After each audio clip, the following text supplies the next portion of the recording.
சிவனும் சக்தியும் சேர்ற அந்த புனிதமான தருணத்தை தான் அம்மனுடைய திருக்கல்யாணம்னு சொல்லுவாங்க.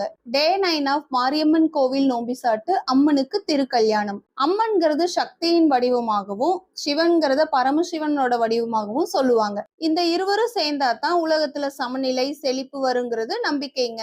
அதனாலதான் கோவில்கள்ல அம்மனுக்கும் சிவனுக்கும் திருக்கல்யாணம் நடத்துவாங்க. நோம்பி சாட்டி 9வது நாள் அதிகாலையில சிவம் சக்தின்னு கலசம் வச்சு ஓமகுண்டம் போட்டு மந்திரங்கள்லாம் சொல்லி பூஜை பண்ணுவாங்க. காப்பு கட்டி இருக்கிற பூசாரி திருமாங்கல்யத்தை 3 முறை அம்மனுக்கு ஆரத்தி காட்டி அம்மனுக்கு திருமாங்கல்யத்தை சாத்துவாங்க. 7 ஊரு சேர்ந்த 4 தம்பதிகளை அம்மனுடைய திருக்கல்யாணத்துல சக்தி சிவம் கலசத்துக்கு முன்னாடி ஓமகுண்ட பூஜையில உட்கார வச்சு மந்திரங்கள்லாம் சொல்லி மாலை மாற்றி மஞ்சள் கயிறுல தாலி கட்ட சொல்லுவாங்க. அதுக்கப்புறம் சந்தன குங்குமம் வச்சு சாமியை வேண்டிக்குவாங்க. இதுக்கு அடுத்து ஊர் சீர்காரர் அம்மனுக்கு அருகமணம் பண்ணுவாங்க. இதோட அம்மனுடைய திருக்கல்யாணம் நிறைவு பெறுங்க.